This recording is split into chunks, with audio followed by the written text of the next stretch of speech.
Sir గౌరవ సభ్యులు లేవనెత్తిన అంశాలన్నింటినీ క్షుణ్ణంగా విన్నాం సార్. ముఖ్యంగా గ్రీన్ విశాఖ ప్రోగ్రాం సంబంధించి ఒక 40 లక్షల మొక్కలు నాటడం జరిగింది అధ్యక్ష, 7,000 ఎకరాల్లో అప్రాక్సిమేట్గా. ఇది 2012లో ప్రారంభమైంది, 2021లో ఎండ్ అయింది.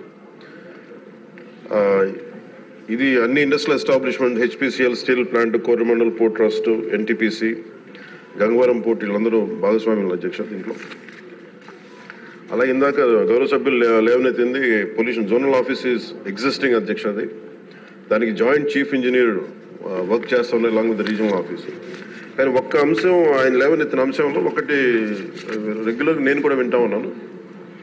ఎవరైనా సరే ఇక్కడ కాలుష్యం ఉంది అని చెప్పి పొల్యూషన్ కంట్రోల్ బోర్డు స్థానిక ఆఫీసులకు వెళ్ళడానికి అంత ఈజీగా లేదు, అంత ఇబ్బందిగా ఉందన్నారు. ఖచ్చితంగా అది మా దృష్టిలో ఉంది అధ్యక్ష. డెఫినెట్లీ దాన్ని వాళ్ళు కరెక్టెడ్. ఎవరైనా సరే పొల్యూషన్ ఉంది అనేది మాకు ఇబ్బందిగా ఉంది అని చెప్పి పొల్యూషన్ కంట్రోల్ బోర్డుకి ఏ ఆఫీస్కి అని వెళ్ళేలాగా ఆ చర్యలు తీసుకుంటాం అధ్యక్ష. ఇది ఆల్రెడీ ఇనిషియేట్ చేసాం, ఇది కొంత ఇనిషియేషన్ కూడా జరిగింది అధ్యక్ష. అది అలాగే జల కాలుష్యం, వాయు కాలుష్యంతో పాటు జల కాలుష్యం, భూ కాలుష్యం ఇవన్నీ కూడా పరిగణలోకి తీసుకుని పనిచేస్తున్నాం అధ్యక్ష.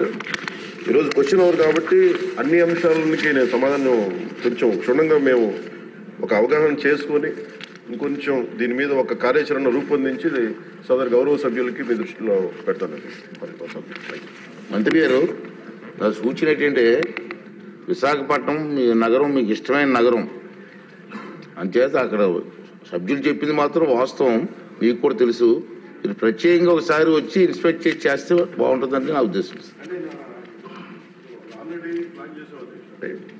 కాకపోతే మనకి ఏముందంటే ఒకసారి అన్ని సంపూర్ణంగా అవగాహన చేసుకొని ఒకసారి, ఎందుకంటే భౌతిక ఒకసారి వెళ్ళి ఇవన్నీ అనుబంధంలో ఉన్న డీటెయిల్గా ఉన్నాయి సార్, ఎనెక్చర్లో డీటెయిల్గా ఉన్నాయి, ఒకసారి చూడండి. అలా కాకుండా నేను సభాముఖంగా ఈరోజు మాటిస్తున్న అధ్యక్ష, నేను ప్రత్యేకించి దీని భౌతిక పర్యవేక్షణతో పాటు అన్ని చేస్తాను ఖచ్చితంగా. ఎందుకంటే మన తీర ప్రాంతాలని, ముఖ్యంగా మన విశాఖ నగరాన్ని కాలుష్యం నుంచి కాపాడాలని నిరంతరం తపన పడే వ్యక్తులు నేను ఒకడిని. ఇది ఖచ్చితంగా ముందుకు తీసుకెళ్తాను అధ్యక్ష. ప్రజలకు క్షేమకరంగా ఉండేలాగా ఇది వాయు కాలుష్యం నుంచి, జల కాలుష్యం నుంచి ప్రజలు రక్షించేలాగా చర్యలు తీసుకుంటాం అధ్యక్ష.